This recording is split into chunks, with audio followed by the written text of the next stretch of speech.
Hello again, everybody, and welcome to another edition of Browns Latest. I am Dave Grendzynski, and this is where you get your 10-minute take on the Cleveland Browns, because typically, folks, 10 minutes is all you can take when you're talking about the Browns, but not anymore.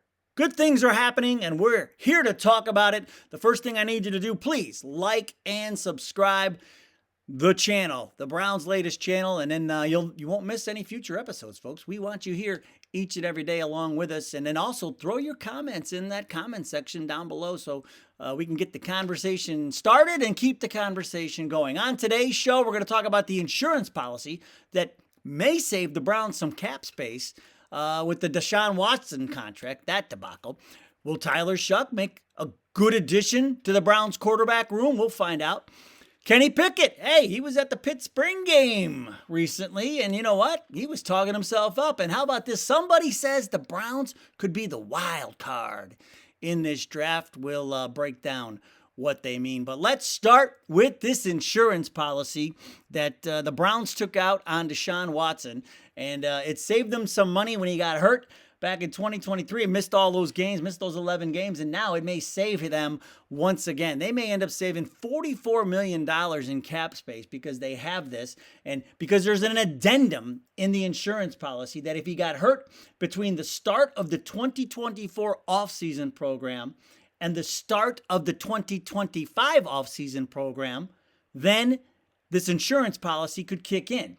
And so he got injured. He tore the Achilles in October, and so that falls in that window. And so what that means is the Browns can make the claim, and if they're successful and Watson is unable to play in 2025, and if the Browns' claim against the insurance policy is successful, we could get back $44 million in cash with a corresponding credit to the cap sheet. So that's what we care about as fans, and the team cares about. Jimmy Haslam cares because he gets his money back. But hey, that we could take solace in that. I mean, the Deshaun Watson thing has been a disaster through and through. Like, there has been nothing good about this situation, but this could be a little bit of a silver lining. At least we don't have to take the big cap hit, and that can free us up to get somebody who can really play. How about that? Let's do that. And speaking of quarterbacks who can play, Tyler Shough,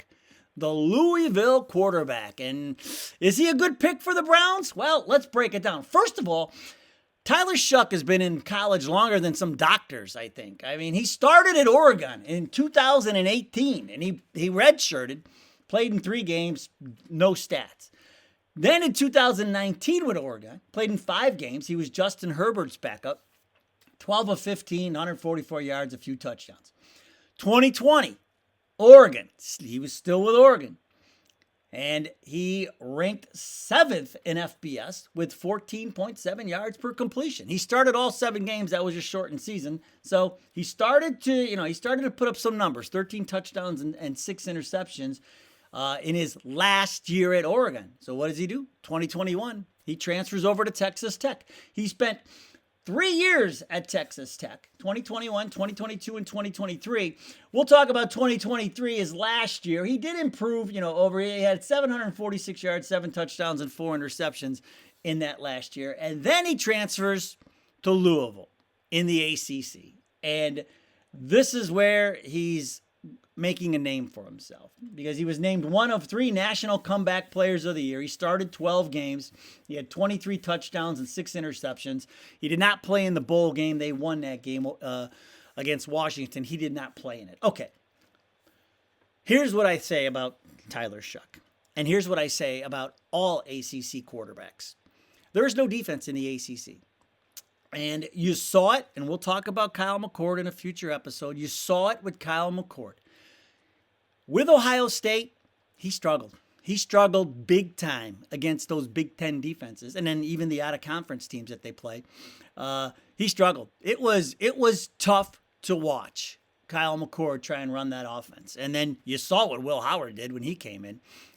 Took them to the national championship, and they won it. So they were a quarterback away from winning it all. Everybody else came back. It was essentially the same team that Kyle McCord had, and that offense just kept sputtering.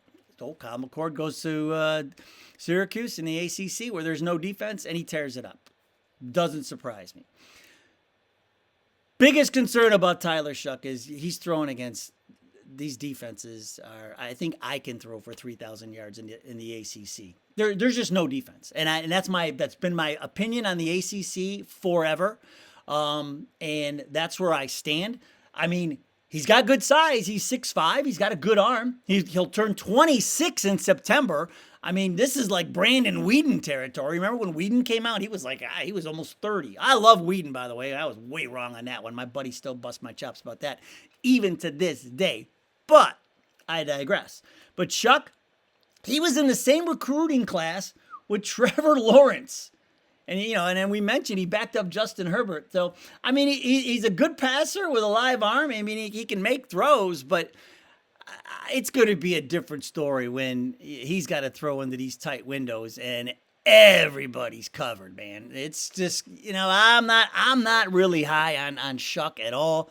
Neither am I. I'm not high on McCord. We'll talk more about McCord later, but I just don't like these ACC quarterbacks, man. I just can't lean into them at all because I just don't see any defense in the ACC. Hey, speaking of quarterbacks, did you see what our new quarterback was doing over the weekend?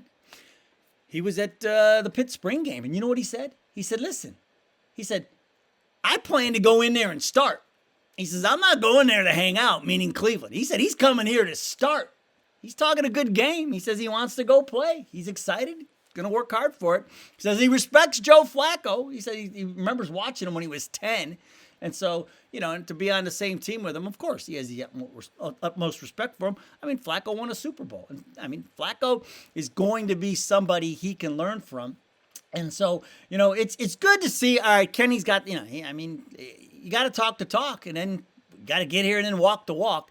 But I do think, and we mentioned this in previous episodes, I think Flacco will be a good, he'll help nurture Pickett along with whoever they pick up in that draft. So I think Pickett's coming into a pretty good situation here, and we'll see. I mean, I don't know if I believe it. I don't think there are too many of us who believe that Kenny Pickett's going to somehow turn it around. But I mean, you look, he was 7-5. In his two, he's 15-10 overall as a starter in the NFL. He's got a winning record.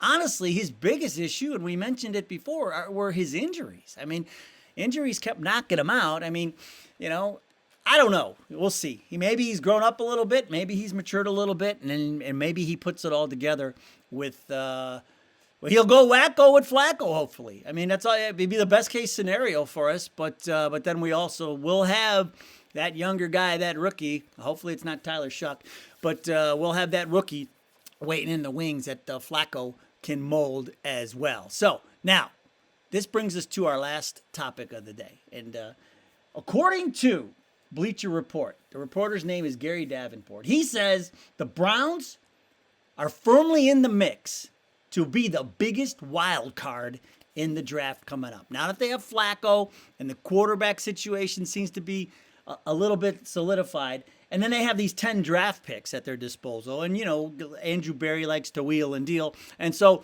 he feels like the Browns could be flying up and down the board throughout the entire draft, trying to get the players that they want, the players that they need.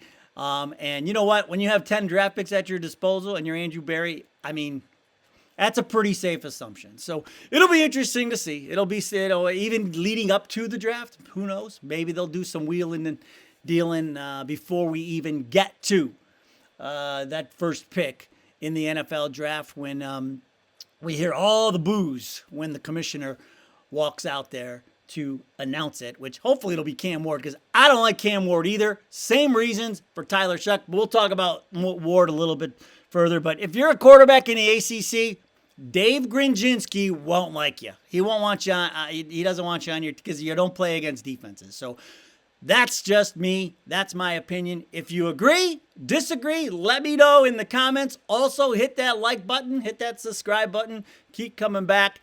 Let's keep talking Brownies. Hey, I feel good. It's night. It's crazy season, but you know what? We're 0-0, and we still have a chance to win the Super Bowl. The season hasn't started yet. So, hey, Brownies, baby. Let's go. All right. That'll do it for today. We'll see you next time.